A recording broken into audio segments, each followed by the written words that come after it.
senhora e senhores deputados. Senhor presidente, eu não irei aqui discorrer sobre o projeto em questão. Aliás, uma prática usual, até porque nós não estamos tendo a oportunidade do grande expediente aqui nessa casa. Raramente isso tem acontecido. E isso possibilita até que a gente possa ouvir aí um pronunciamento do nosso deputado Humberto Aidar, com muita propriedade nessa casa. Senhor presidente, eu também utilizo até essa oportunidade, que tem um tempo maior, para poder explanar sobre algo que o Jornal Popular noticiou no dia de ontem, mas que na verdade é apenas a ponta do iceberg. É em relação às organizações sociais no estado de Goiás. Eu aqui não quero entrar no mérito se melhorou ou piorou, se houve uma maior produtividade ou não.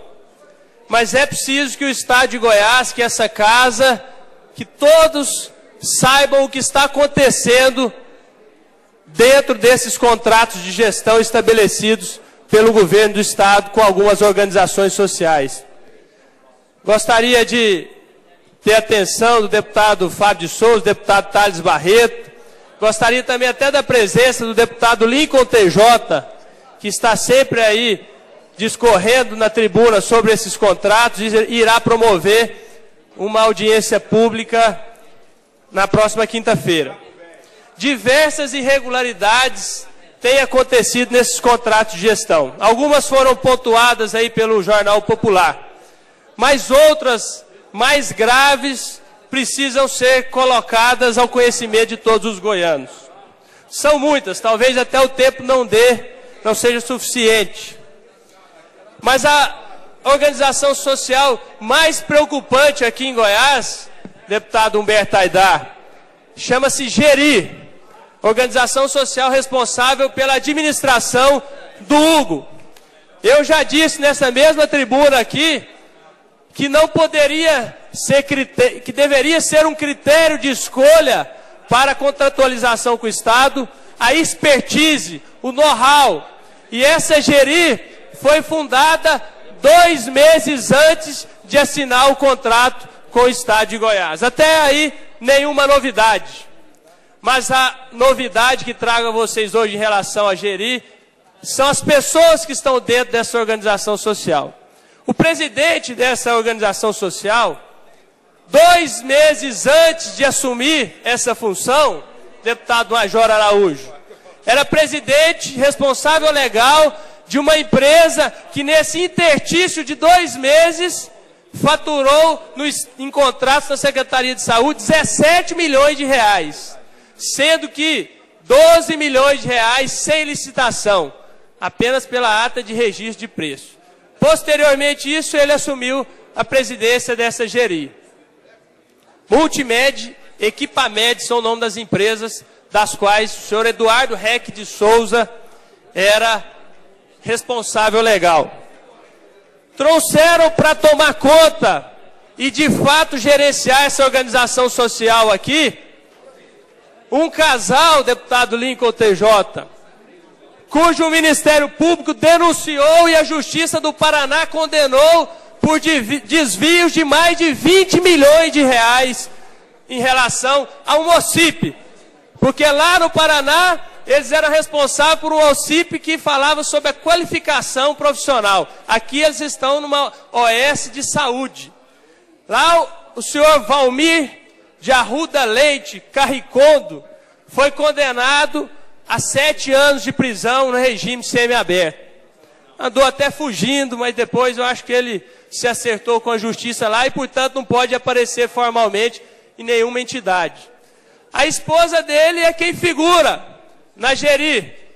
E ela também foi denunciada lá no Paraná por esse mesmo desvio de recursos. E eu tenho aqui todo o relatório do Ministério Público Federal do Paraná.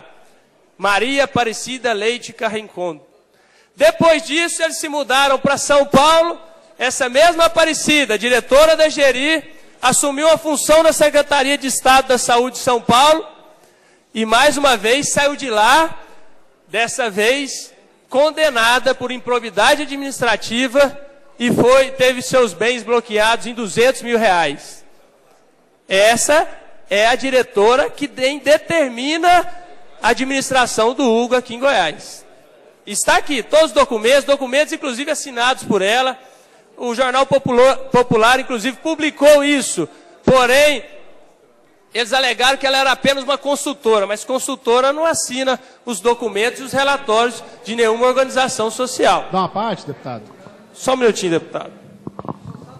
Então essa é a Geri, do Hugo, cujo presidente, a sua empresa, 2 meses antes, faturou R$17 milhões no estado de Goiás, grande parte deles sem licitação. E depois passou a administração da sua empresa para o senhor Davi Clemente, que hoje já também figura como diretor dessa mesma organização social. Para vocês terem uma ideia dos absurdos em relação aos contratos que estão sendo feitos entre as organizações sociais lá no Hugo, existe um com uma lavanderia lá de Cuiabá. Eu não sei por que não fizeram e não encontraram nenhuma lavanderia que poderia ser feito o serviço. Custa R$600 mil por mês para trabalhar aqui no Hugo, lá de Cuiabá. R$600 mil por mês. Eu tenho notícias, ainda não posso afirmar, que tem unidade do porte do Hugo em Goiânia, talvez um pouco menor, que paga R$90 mil por mês, entre mão de obra, equipamentos e todos os serviços pertinentes à parte de lavanderia de um hospital. Esse é um dos contratos. Daniel. Sem falar que isso não tem nada de legal. O advogado pessoal do governador, doutor João Paulo Brezis, que tem um contrato também de consultoria jurídica de R$50 mil por mês com o Geri lá do Hugo. Além disso, são muitos outros contratos que não daria tempo aqui de mencionar, mas estão todos à disposição e talvez aí nesse mesmo momento eu possa discorrer. Dentro do HDT existe uma organização social lá da Bahia que tem gastado, que eu nunca vi tanta consultoria. O próprio Jornal Popular já noticiou que eles estão pagando escritório, apartamentos por diretores, o que é ilegal. O contrato de gestão já determina que todos os recursos sejam investidos na unidade hospitalar. Mas existe consultoria de tudo quanto é coisa. Os contratos, inclusive, a gente não consegue nem identificar qual que é a consultoria. Qualidade da gestão, tudo lá na Bahia e em São Paulo. As consultorias não tem nenhuma goiana. De prestação de serviço, de qualidade de gestão. Vai quase R$2 milhões só em consultoria lá dentro do HDT. Essa mesma organização social era responsável por um hospital na Bahia e foi lá pelo TCE e pelo Ministério Público determinado a extinção do contrato com o governo da Bahia. Eles saíram e ainda deixaram a dívida trabalhista de R$20 milhões para o Estado pagar em relação aos funcionários do Hospital Estadual da Criança da Bahia. Além disso, a outra OS que administra é o HDT, e eu não estou me lembrando a outra unidade, que é uma outra baiana, figuram os mesmos diretores da organização social da outra unidade, figuram também na mesma organização social no HDT, estão nas duas. O senhor Paulo Bittencourt, que é o responsável pelo IGH, Instituto de Gestão Humanizada. Então, na verdade, o que a gente percebe é que é preciso, inclusive, que essa casa se manifeste através de um projeto de lei que eu irei formular e apresentar, para que essas organizações sociais também, no mínimo, não possam ter dentro dos seus quadros fichas sujas, condenados aí pelo Brasil afora e que vieram aportar aqui em Goiás e formarem, na verdade, uma verdadeira quadrilha dentro da organização social. E é bom que se diga que eu já me manifestei, até contrário a alguns colegas do PMDB, do PT, que eu acho que é um modelo que deveria ser implantado em Goiás, até como forma de ser parâmetro para as unidades administradas pelo Estado. Agora, não se pode transformar o Estado de Goiás num local de encontro aonde os condenados do Brasil inteiro em organizações sociais possam atuar impunemente e à luz do